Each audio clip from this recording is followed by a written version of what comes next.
mis inicios en el servicio a Dios cuando era un adolescente y me tocaba ayudar junto a los sugieres.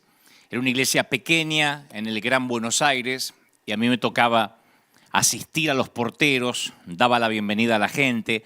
Era el asistente de los sugieres, que en ese entonces se le decía porteros. No había muchos, eran 2 o 3, pero yo estaba vestido con mi mejor y único traje de aquel entonces, la camisa planchada, los zapatos lustrados para dar una muy buena primera impresión. Y ese día el pastor nos dijo que vendría una visita. Él dijo, tengo muy buenas noticias, dijo Felipe, hoy vamos a tener una visita, gente nueva. En ese entonces no sucedía mucho, nos conocíamos todos. O sea, no había mucha gente nueva, excepto que algún miembro de la iglesia trajese a un familiar que se estaba quedando en su casa. Por lo general era muy raro que tuviéramos gente nueva, nos conocíamos siempre, éramos una veintena de personas que nos congregábamos siempre los mismos en el mismo sitio. Así que las visitas no eran frecuentes en esa pequeña congregación. Y le preguntamos al pastor cómo sabía que iba a venir una visita y él dijo que durante la semana una mujer había llamado por teléfono pidiendo indicaciones sobre cómo llegar. La mujer explicó que estaba pasando por momentos difíciles, que aunque se consideraba católica, solamente había estado en una catedral católica cuando la bautizaron de chiquita y nunca había regresado, excepto para alguno que otro funeral, y quería darle una oportunidad a la iglesia cristiana. Así que justo antes de que comenzara el servicio, yo me acuerdo que me ubico en la puerta, yo tendría, 12, 13 años, no había llegado todavía a los 14, eso seguro, pero tendría 12 o 13. Me ubico en la puerta junto al portero, un portero que vamos a llamarlo Roberto, nombre ficticio para preservar su identidad, porque este mensaje llega a distintas partes del mundo y no quisiera después que le hagan bullying al pobre Roberto.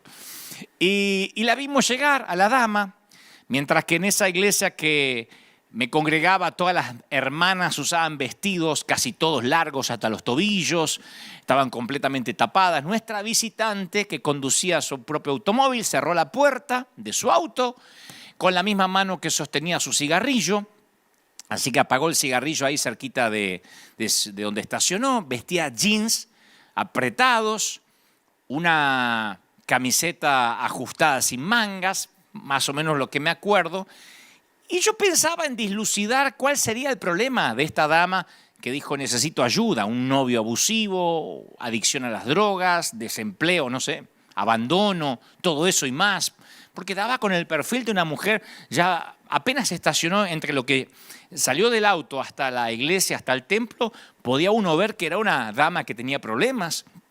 Así que Roberto le dio bienvenida a la joven, le dijo, en esta iglesia nos vestimos con lo mejor para Dios. Ese fue su recibimiento. Le dijo, señora, ¿esta es su mejor ropa, señorita? No le importa lo que pueda pensar Dios, porque acá adentro está Dios, dijo. Esa ropa tienta a los varones de esta iglesia. Así, todo pasó en cámara lenta. Yo he contado esto en varias ocasiones porque forma parte de mis traumas juveniles. Yo busqué en mi mente la forma de deshacer el ataque de Roberto. Así la recibió, ni le preguntó el nombre. Le dijo, usted cómo está va a tentar a los hombres acá adentro. O sea, dejó entrever que adentro estaba Dios y que estaban los hombres a punto de tentarse con la primer chica que entrara con el jean ajustado. La mujer quedó paralizada. Yo pensé en sonreír, decir en voz alta, que no te intimide el viejo Roberto, está un poco loco. O pensé en reírme en las carcajadas, decir, es una cámara oculta, sonría y tome asiento. Aunque mi parte más oscura quería salir corriendo, pero no hice nada de todo eso. Me acuerdo que permanecí ahí congelado de rabia, de coraje, sin saber qué hacer. La mujer se pegó media vuelta, caminó hacia su viejo auto y se fue. Y no la volvimos a ver. Roberto dijo, hija del diablo, ya va a necesitar de Dios. Pero eso no fue lo peor. Lo peor es que salió el pastor a la puerta, todavía el servicio no había comenzado, y Roberto le contó el incidente, le dijo cómo estaba vestida. Y el pastor le dijo, hiciste muy bien, porque esto no es un burdel. La gente tiene que aprender a vestirse si quiere entrar para adorar a Dios. Y en ese momento algo sucedió dentro de mi corazón. Ante Dios, yo hice varias promesas que me propuse cumplir durante el resto de mi vida. Primero me comprometí a resistirme a juzgar a alguien que no conoce al Señor. Yo me comprometí, me voy a resistir a juzgar a alguien sea como sea. Prometí jamás, segundo, expulsar a nadie de la iglesia si eso respecta a mí, ya sea que sea un portero, un ujier o en este caso el pastor, por su aspecto físico o por su vestimenta. Pero fundamentalmente le prometí a Dios no convertirme en alguien como Roberto o lo que es peor, como el pastor de Roberto y en ese entonces el mío. Aunque suene raro, lo que sentía era algo así como el dolor y la pena de Dios. Porque era un dolor más grande de lo que cabía en mí. Le pedí a Dios que usara esta experiencia para que mi corazón siempre sintiera compasión por quienes no conocen a Cristo, por la gente rota, que le da título a este mensaje. Y eso lo saben los servidores de River. Los servidores de esta iglesia saben que soy, por lo general, alguien amable, cordial, pero si algún día quieren verme enojado o sacado de las casillas, tengo que presenciar que maltratan a alguien en la puerta por su vestimenta, por su manera de ser, porque no coincide su peinado con lo que sería una iglesia, porque la Biblia narra en más de una ocasión que el Señor justamente se codeaba, hablaba con todo ese tipo de gente rota. Eso es la iglesia. La Biblia de hecho narra que había dos personas muy diferentes en la misma fiesta. La historia es súper predicada en todas partes del mundo. Dos personas totalmente, diametralmente opuestas en la misma fiesta, en la misma celebración. A él quieren seguirlo, a ella la degradan. Él es el líder de la iglesia, ella es una mujer de la calle. Él se gana la vida promoviendo valores morales, ella se gana la vida rompiéndolos. Cualquier ciudadano elegiría a Simón el fariseo porque tiene clase, porque tiene teología. Pero Jesús va a elegir a la mujer. Simón va a pensar, ¿quién dejó entrar a esta mujerzuela a este lugar? De la misma manera que Roberto miró con desdén a aquella dama que yo no sé si tuvo otra oportunidad de acercarse a una iglesia cristiana. Yo no creo que si estoy necesitado de Dios, al llegar a una iglesia me dicen que mi vestimenta no le va a agradar a Dios o que va a tentar al sexo opuesto, yo tendría muchas dudas en volver o en regresar. Y la palabra dice que Simón piensa algo similar. No sabe si echarla a ella o al sirviente que la dejó entrar. Y en Lucas 7:36 está el episodio donde dice, un fariseo invitó a Jesús a comer con él. Jesús entró en la casa y se sentó a la mesa. Entonces, una mujer pecadora que vivía en la ciudad, al enterarse que Jesús estaba comiendo en casa del fariseo, se presentó con un frasco de perfume. Y colocándose detrás de él, se puso a llorar a sus pies y comenzó, con las lágrimas obviamente, a bañarlos con sus lágrimas. Lo secaba con sus cabellos, lo cubría de beso y los ungía con perfume. A mí me parece algo extraordinario. Al ver esto, el fariseo, que no le pareció nada extraordinario, sino algo ridículo, el fariseo que lo había invitado pensó, si este hombre fuera profeta, sabría quién es la mujer que lo toca y lo que ella es, o lo que representa, que es una pecadora. Pero Jesús le dijo, Simón, tengo algo que decirte. Sí, maestro, dice Simón. Mira, un prestamista tenía dos deudores. Uno le debía 500 denarios, el otro le debía 50. Como no tenían con qué pagar, a ambos le perdonó la deuda. ¿Cuál de los dos lo amará más? ¿Cuál estará más agradecido? Y Simón contestó, bueno, pienso que aquel al cual se le perdonó más. Jesús le dijo, juzgaste bien. Y volviéndose hacia la mujer, dijo a Simón, ¿ves esta mujer? Yo entré a tu casa y tú no derramaste agua sobre mis pies. No, ni siquiera me lavaste los pies, que era la costumbre en Medio Oriente. En cambio, ella los bañó con sus lágrimas y los secó con sus cabellos. Tú no me besaste. Ella, en cambio, desde que entré, no cesó de besar mis pies, no mis mejillas, mis pies. Tú no ungiste mi cabeza. Ella derramó perfume sobre mis pies. Por eso te digo que sus numerosos pecados le han sido perdonados porque ha demostrado mucho amor. Aquel que se le perdona poco, demuestra poco amor. Ella hizo todo lo que Simón no hizo. No le abrió la puerta, no le colgó el abrigo, no le estrechó la mano. Ella no tiene agua, pero se las arregla porque tiene lágrimas de tan rota que está. Tiene muchas lágrimas que alcanzan para lavar los pies. Hay que llorar mucho para lavar los pies de alguien, ¿no? Y vacía perfume también en sus pies, aún polvorientos. El amor de Simón es medido, es tacaño. El de ella es extravagante, arriesgado. Ahora, ¿cómo se explica la diferencia entre los dos? ¿Práctica? ¿Educación? ¿Dinero? Simón la ventaja en las tres. Hay solo un área en la que la mujer le hace morder el polvo a Simón. Ella llegó sedienta de gracia, sedienta de arrepentimiento, sedienta por incontables noches de hacer el amor sin encontrarlo, sedienta de culpabilidad.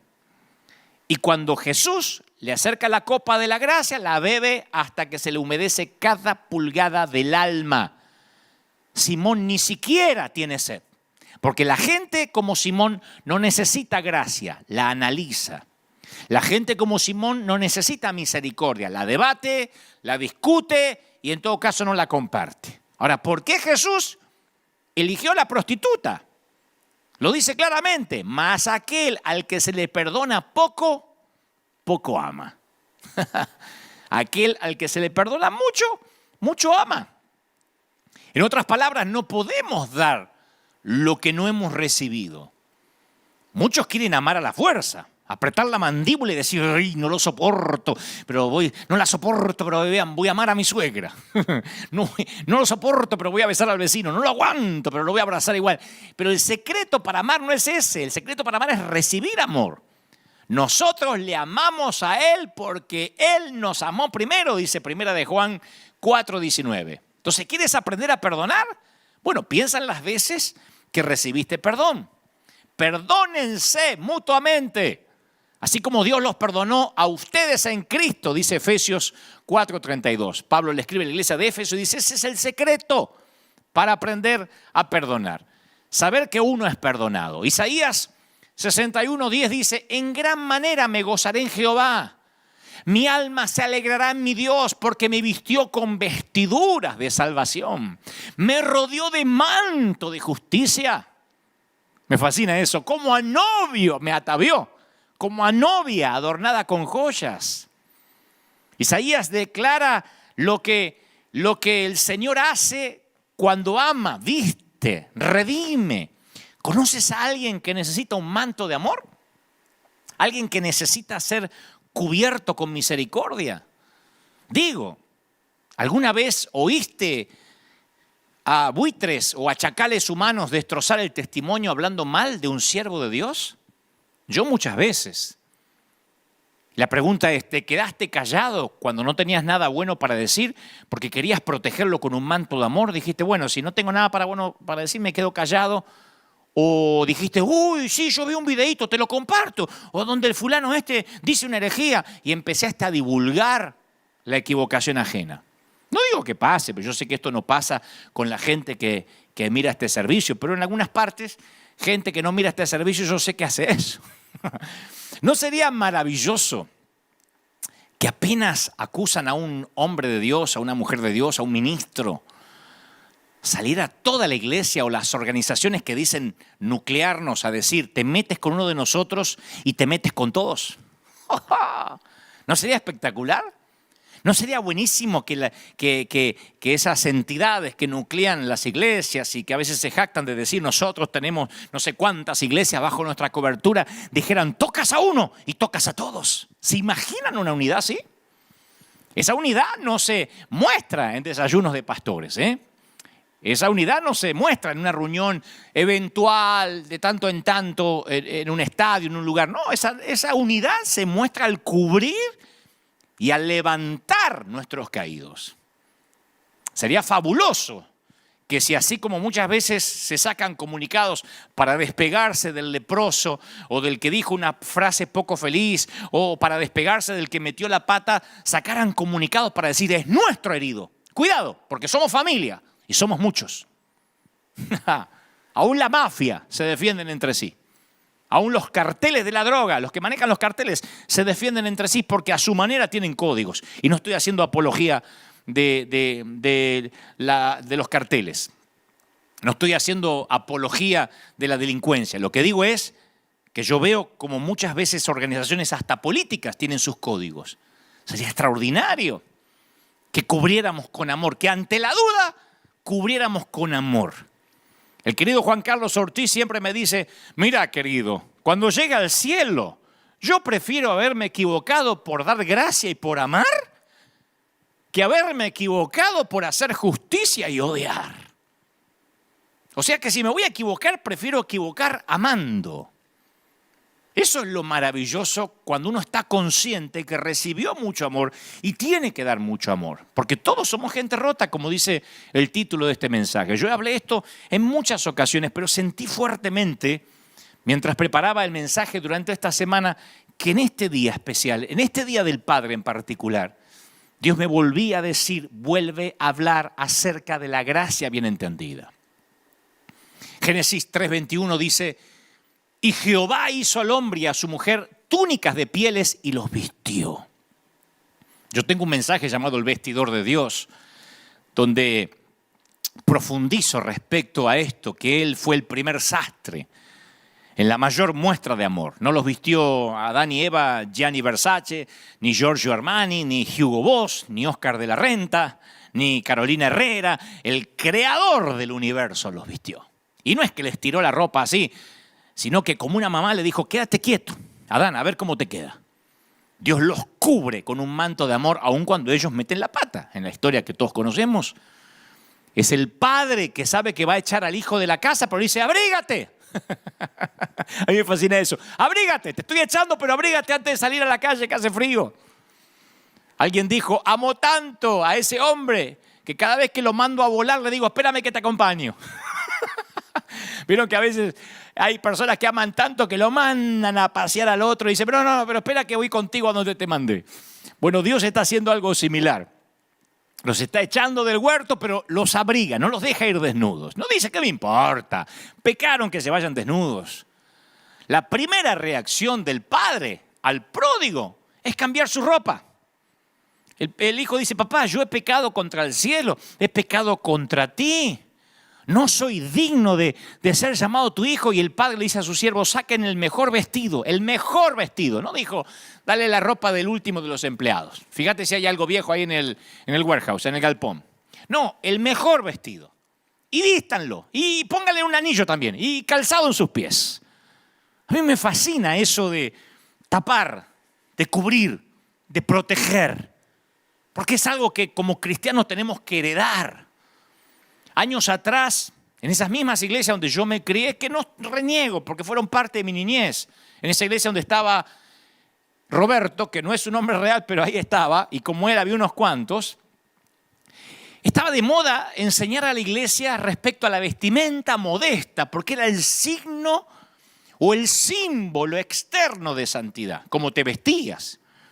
Si eras varón, cómo te cortabas el cabello, eso era determinante. No importa que algunas mujeres tuvieran una lengua bífida y hablaran de todo el mundo y fueran chismosas, si usaban el vestido largo y tenían un moño y un rodete gigantesco acá y no se teñían ni se depilaban, eran mujeres santas. Entonces, por años se enseñaban lo que podían y lo que no podían usar. Y nos limitamos a la apariencia externa. Y si el paciente estaba vestido decorosamente, estaba bien. No nos interesaba qué había debajo de las vendas, si había hemorragias. Como esta dama que cuando yo era chico llegó a la puerta de la iglesia y por traer un jean, que tampoco vino semidesnuda, era un jean, que para la iglesia era, como bien diría después el pastor, esto no es un burdel. Entonces la iglesia está llena de vestidos por fuera, pero heridos por dentro. Y necesitamos curar la causa del dolor. Un síntoma es un anuncio al cuerpo que algo anda mal. De hecho, hay médicos que no quieren recetar calmantes cuando tratan ciertas dolencias porque dicen no, porque el calmante va a camuflar los síntomas que a mí me van a ayudar a diagnosticar el origen del dolor. Si le doy un calmante, se va a anestesiar y yo no voy a saber qué es lo que le está pasando. Entonces a veces ni siquiera calmantes dan hasta no dar con el diagnóstico. Y la sana doctrina ha sido el calmante ingerido por la iglesia. Ahora, no quiero que me malinterpreten, yo no estoy en contra de la doctrina. Lo que digo es que cuando es solo un puñado de doctrinas, como tantas veces Dios nos ha hablado estos fines de semana, cuando solamente es un puñado de doctrinas, un puñado de reglas, un puñado de códigos de ética, solo calma el dolor, pero esconde la causa de la enfermedad. Y hay una clara diferencia entre doctrina y liberación. La iglesia que se empeña en esconder los problemas, disminuyendo los síntomas, no va al hueso, al dolor. La iglesia está, a veces, cuando digo la iglesia somos nosotros, es una autocrítica. A veces estamos demasiado avergonzados con los síntomas como para tratar el problema en sí mismo. Tratamos de legislar moralidad a través del legalismo.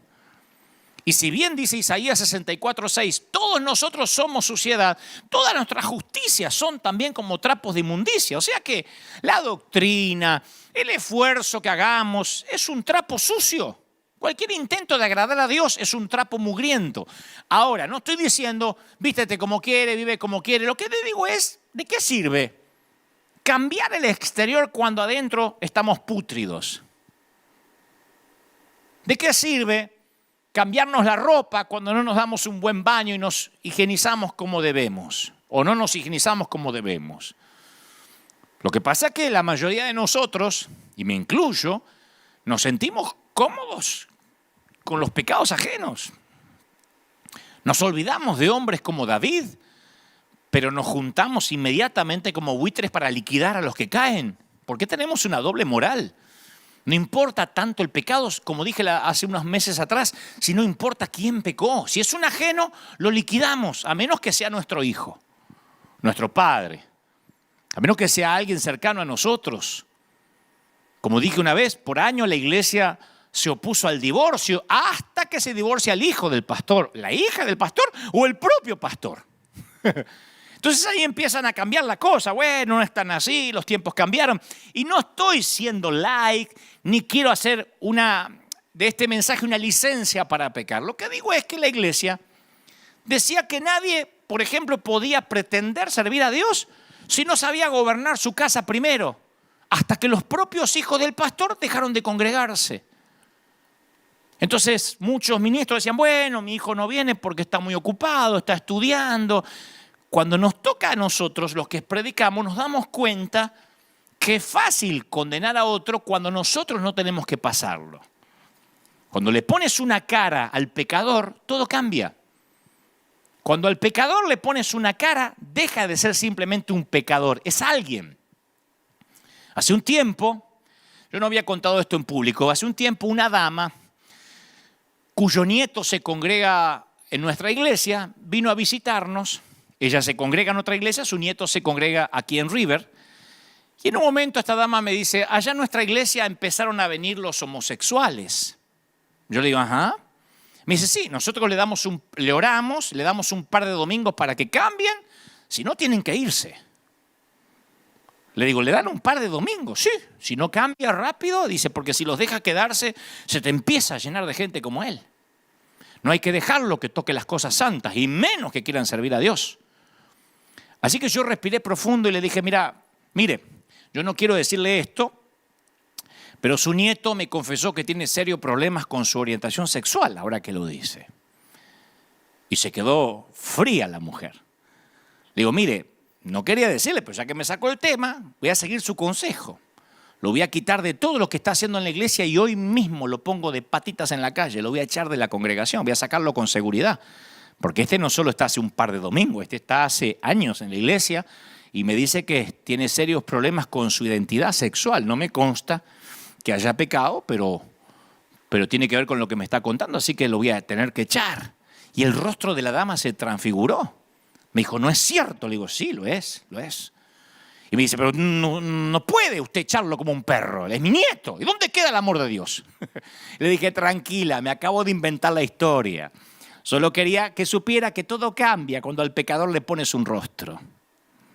Todo cambia cuando ya no es el pecador, el divorciado, el homosexual, el fornicario, cuando le pones un rostro y es tu hijo. Todo cambia cuando es tu nieto.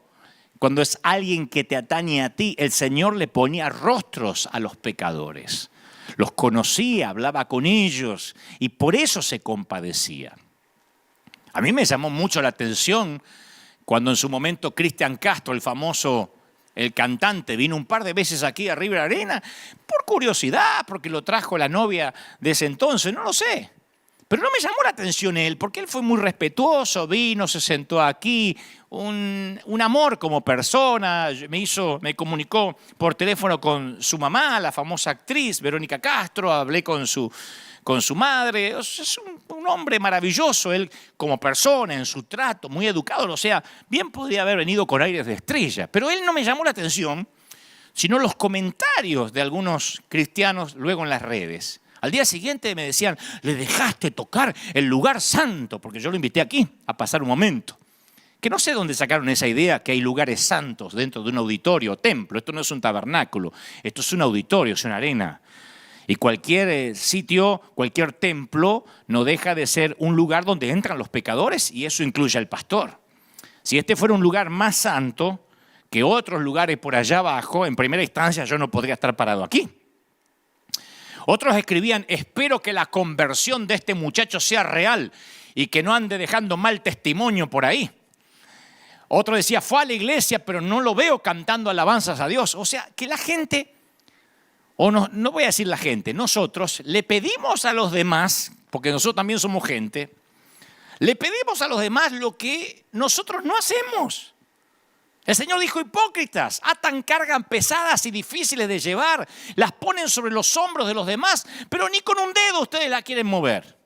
Y lo mismo pasa con cualquiera que ha venido a la iglesia o que llega a una congregación. Lo mismo pasó con José Luis Rodríguez el Puma, que le escriben comentarios del tipo, espero que ahora se reconcilie con sus hijas si es tan hijo de Dios, opinando de la santidad ajena, instruido por un programa de chimentos en la tele. Ven el gordo y la flaca y opinan de la santidad de alguien o de la integridad de alguien. A mí siempre me llamó la atención ese tipo de comentarios. Es como que tengas un hijo y yo te diga, qué lindo nene, ¿eh? Espero que no se te muera ahogado. O que me digas, me compré una casa, pastor, espero que no se te incendie nunca con toda tu familia adentro mientras están durmiendo. O sea, es una cosa de loco decir, espero que le dure, espero que esto sea real. Me sorprende ese comentario. Estos personajes o cualquiera, estoy mencionando personas que pueden ser famosas a lo mejor por el ámbito artístico, estoy hablando de personas en situación de calle, de prostitutas, de gente que llega a la iglesia buscando ayuda. Pueden venir 1000 veces, pero la religión nunca termina de absolver y de perdonar a la gente rota. Menos mal que nadie necesita el perdón de la gente, sino solo el de Dios. Porque la gente lo que hace es pedir frutos, muchos frutos al que viene. Y que predique en la tele, ¿eh? Si es famoso, que predique en la tele mañana mismo, aunque ellos quizás no le predican ni al vecino. Y hagan lo que hagan, siempre van a estar en una vidriera, en observación, a ver si esto es real. Lo hacen conmigo.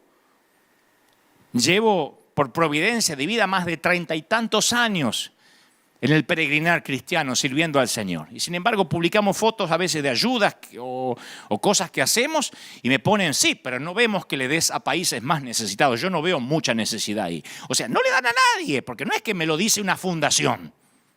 No es que me lo escribe alguien que está dándole a la gente. No dan a nadie, pero necesitan sentir que agradan a Dios siendo policías de la santidad ajena.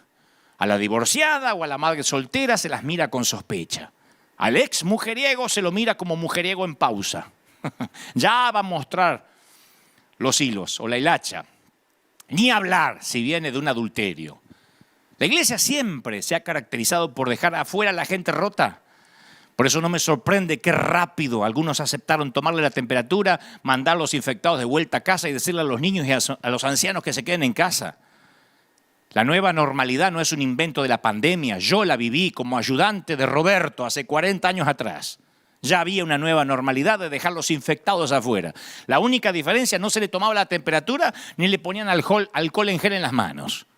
Pero apenas se discernía que estaba infectado, lo mandábamos de vuelta o lo hacíamos sentir incómodo, si es que no quedaba otra que la persona entraba.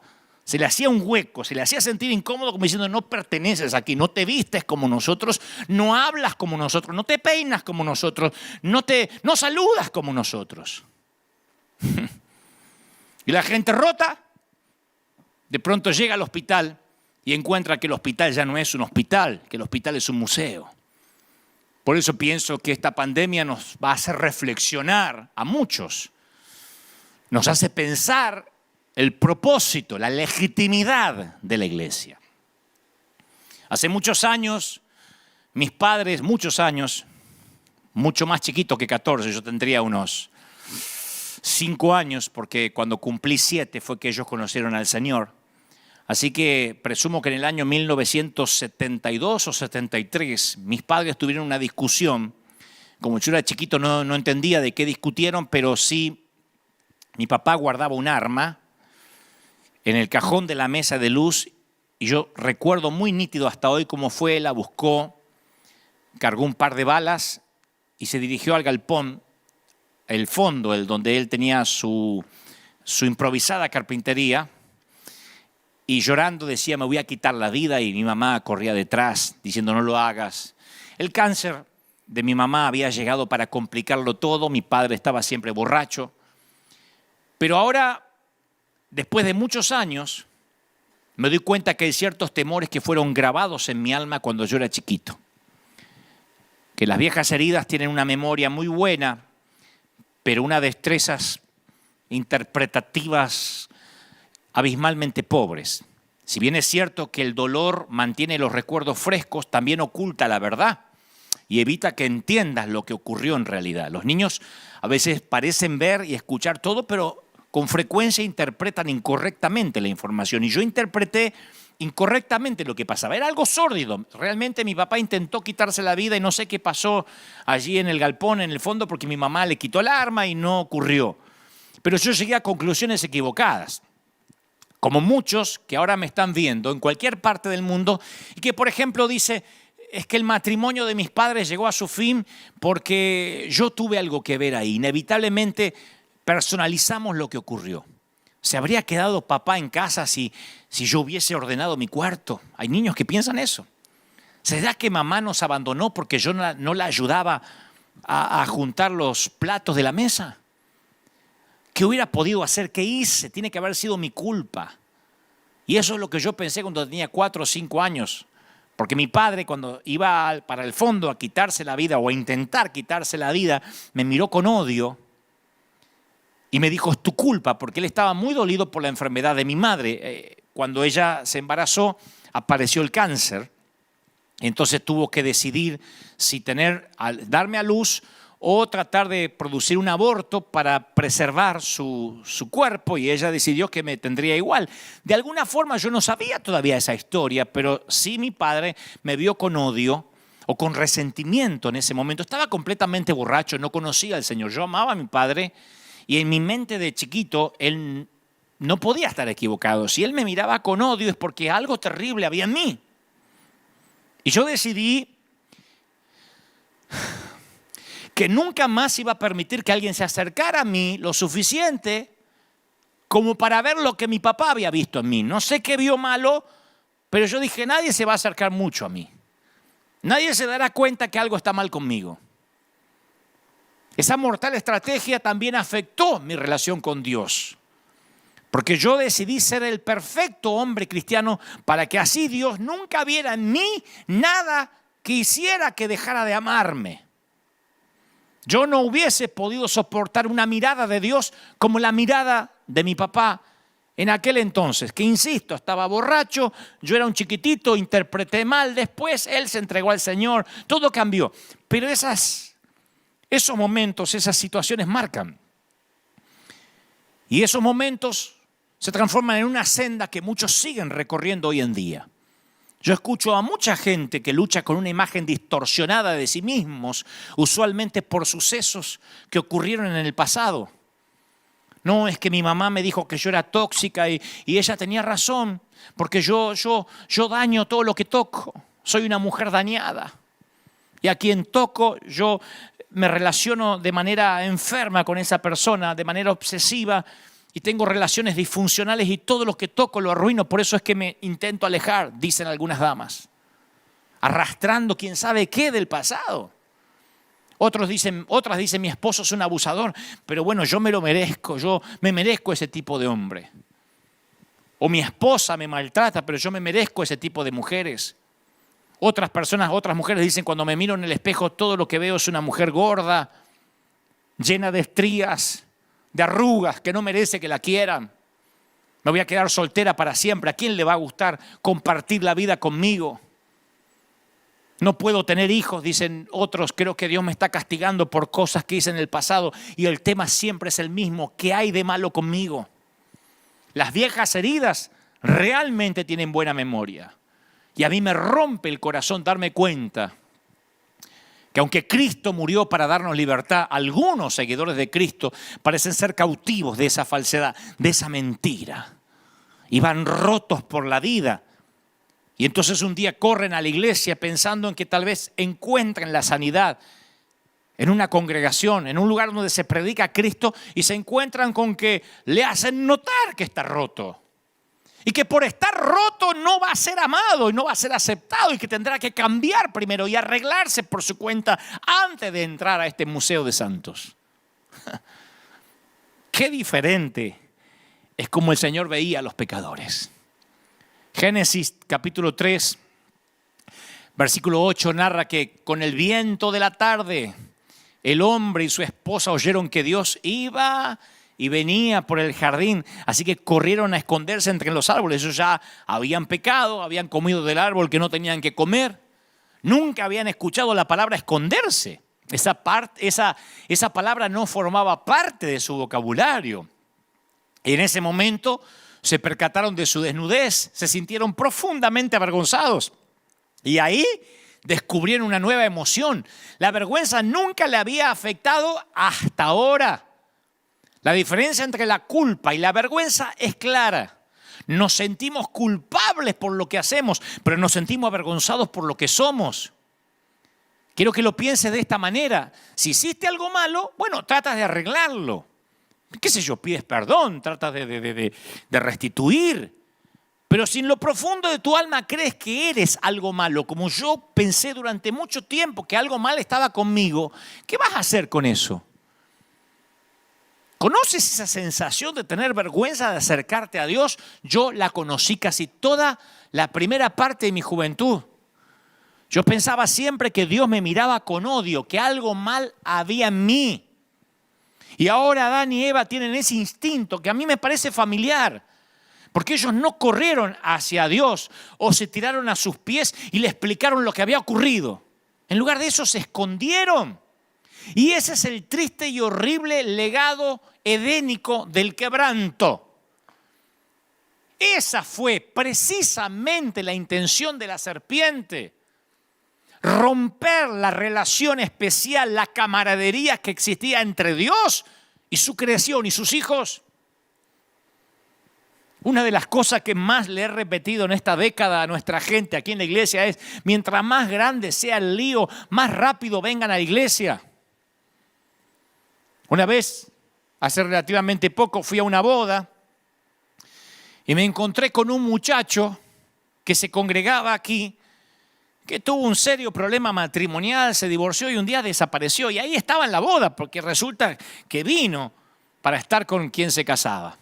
Y cuando me vio, se quedó petrificado. Me acerqué y le digo: te pido un favor, no dejes de venir. No importa lo que hayas hecho. Pero yo estoy al timón de un hospital de gente rota. Lo que menos quiero es tener gente sana.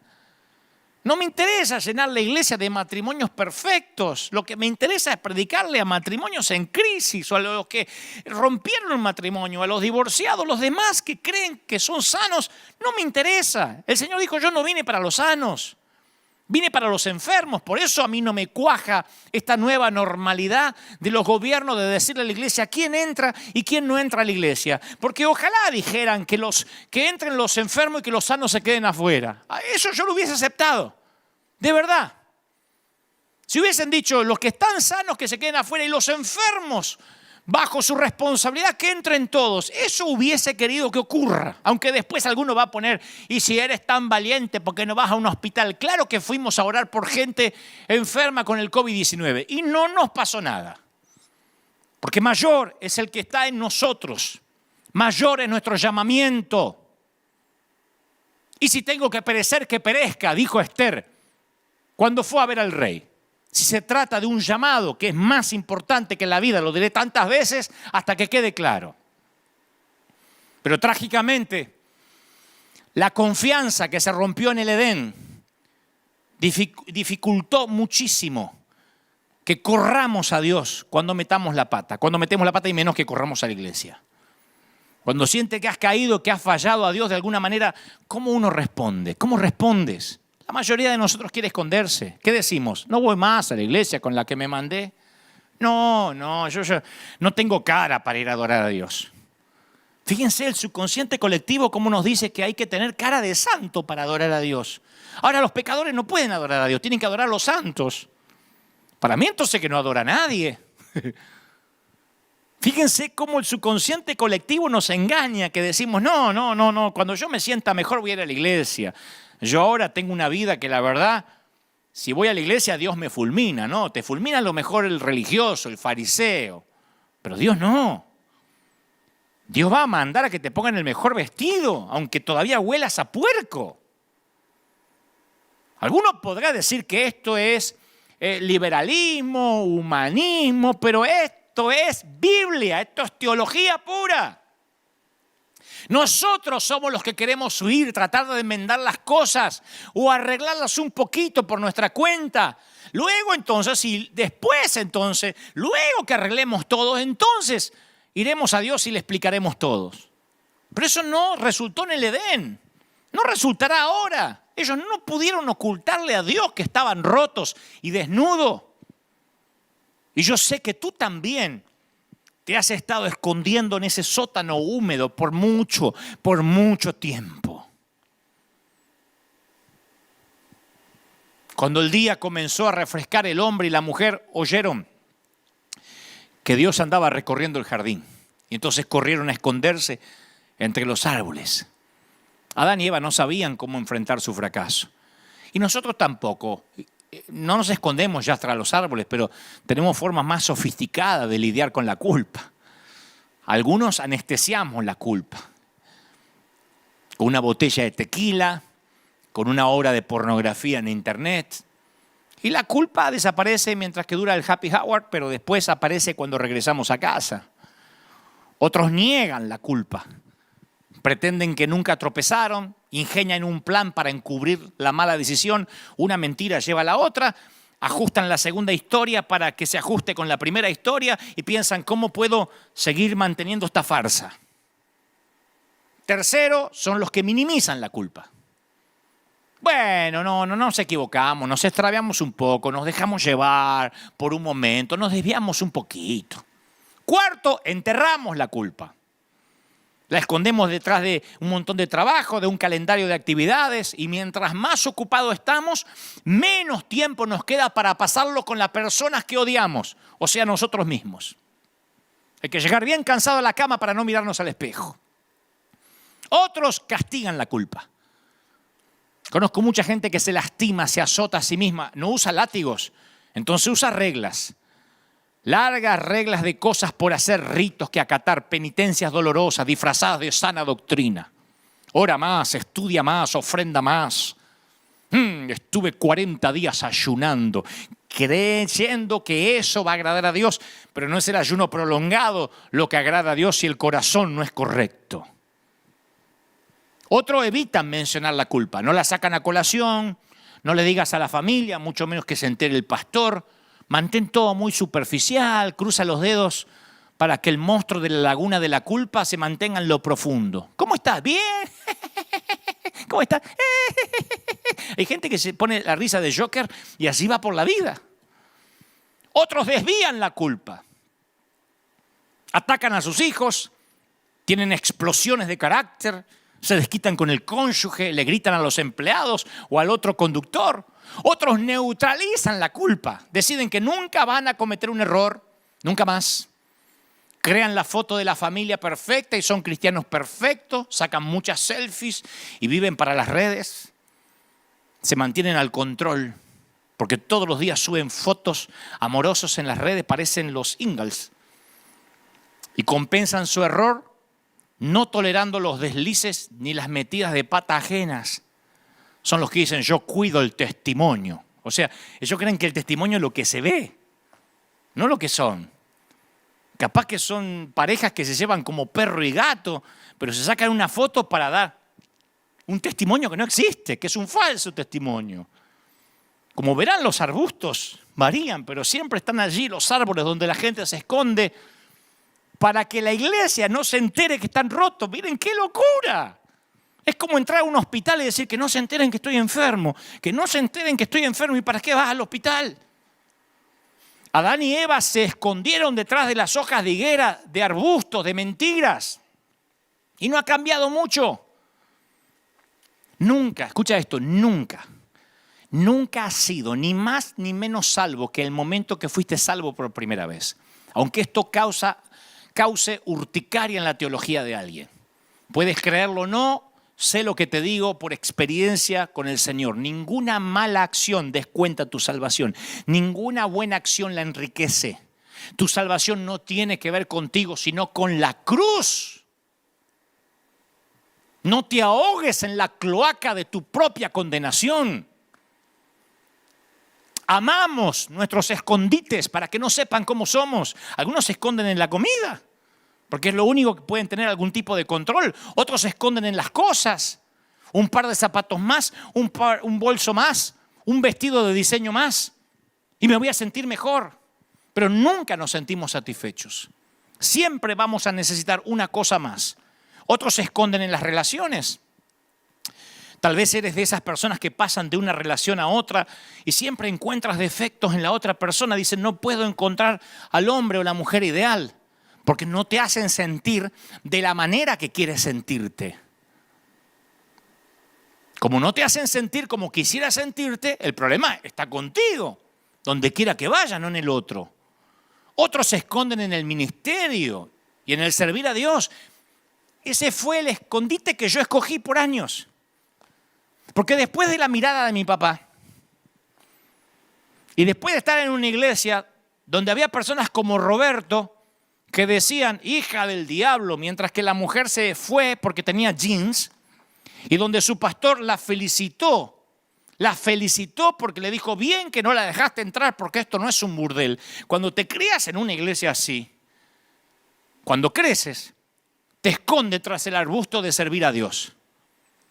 Y por años, aun cuando yo inicié, aun cuando empecé a predicar por providencia divina en estadios, yo estaba ahí para todo el mundo, pero nadie podía ver mi yo real.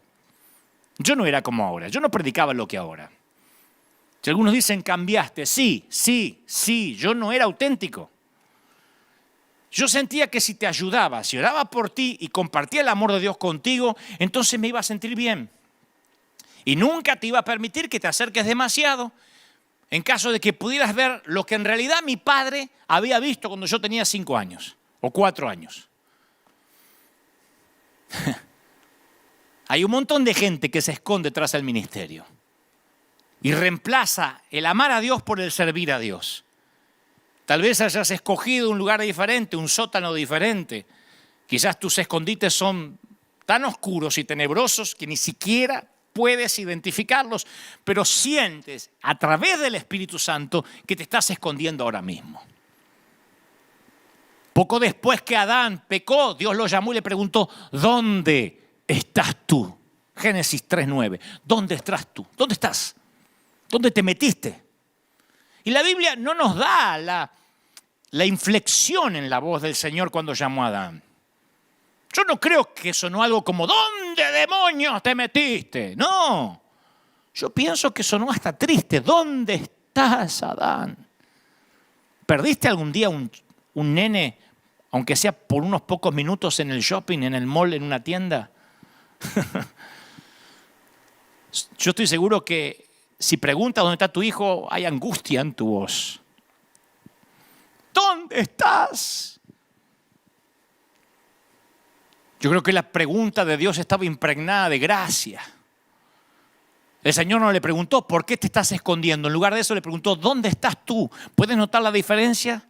Si Dios hubiese preguntado, ¿por qué? ¿Por qué comiste? Habría empujado a Adán y Eva mucho más adentro del huerto y la vergüenza que ya sentían. Así que le preguntó, ¿dónde estás? Él tiende a que salgamos del escondite. ¿Cómo estés? ¿Cómo huelas? Ese es el corazón de Dios para cada uno de nosotros hoy en día. Y a mí me parece muy revelador que Adán contestó a la pregunta que Dios no le hizo. Él contestó como si Dios le hubiese preguntado por qué se había escondido. Le dijo, ¿dónde estás? Y él respondió, oí tu voz en el huerto y tuve miedo porque estaba desnudo y me escondí. No le está diciendo dónde está, le está dando las razones por las cuales se escondió. La vergüenza y el quebranto puede tener una voz más convincente que la de Dios mismo. Yo sé que esto es cierto en mi propia vida, muchas veces, con mucha frecuencia, Dios me pregunta, ¿dónde, Dante? ¿Dónde? Y yo le respondo, ¿por qué? Tenemos que entrenar nuestros corazones para que escuchen el amor de Dios por encima de la vergüenza. Hay un montón de gente viéndome en sus hogares ahora, en distintas partes del mundo, que tienen que oír a Dios diciendo, te amo, así como estás. Luego vas a cambiar y por amor, no por doctrina. Adán y Eva no pudieron disimular su vano intento de esconderse. El quebranto era evidente en su rostro. Yo he estado en un montón de congresos, esos apostólicos, proféticos, pero yo fui a muchos a predicar durante muchos años. Acuérdense que por providencia divina yo empecé a predicar a los 19 años. Así que llevo años en los negocios del reino, en los benditos negocios del reino. Así que yo he conocido a muchos predicadores, algunos que parecía que aparentaban todo el tiempo. Conocí muchos de esos oradores que todo el tiempo hablan en pose, o sea, termina el servicio, nos vamos todos a almorzar y dice, aleluya, gloria al Señor, ¿qué hay para comer? Taco, gloria, aleluya. O sea, nunca le dejan de bajar mail del cielo mientras están comiendo carne. Yo digo, ¿cómo hace? Yo los vi, algunos se relajaban, pero otros, aleluya, hasta la forma de caminar. Yo digo, ¿cómo irán a orinar si también mientras que orinan seguirán recibiendo revelaciones? Parece que tienen el WhatsApp de Dios. Pero muchos de ellos, al conocerlos más, al hacerme algunos amigos de ellos, me di cuenta que eran niños inseguros. Niños inseguros en cuerpos de adulto escondidos tras un traje caro de diseño de apóstol. Niños inseguros escondidos tras un traje. Preocupados, no todos, algunos de esos inseguros, preocupados si se los mencionaba o no, preocupados en mostrar que son tan públicos que necesitan seguridad privada porque alguien los quiere secuestrar, qué sé yo.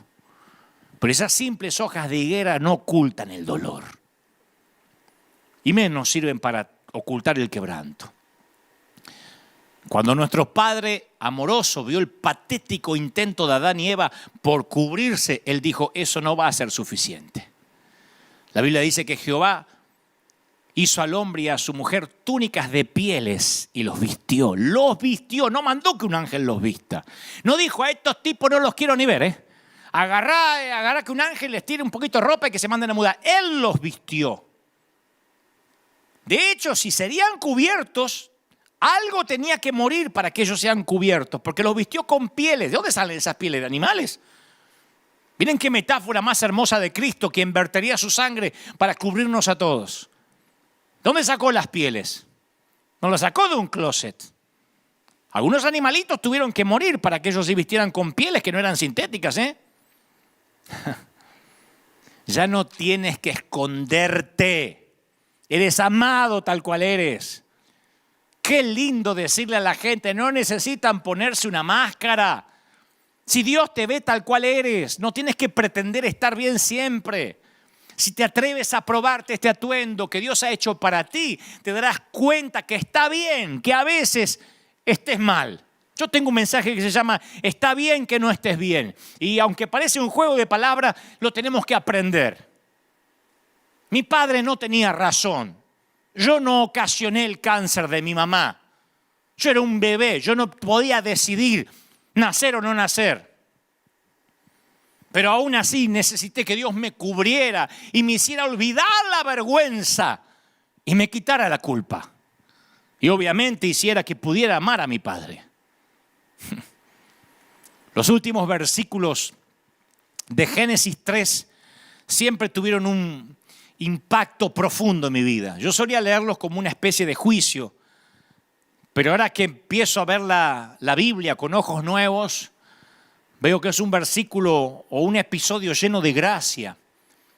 Porque Génesis 3:22 dice que Jehová dijo, he aquí el hombre es como uno de nosotros, ahora sabe el bien y sabe el mal.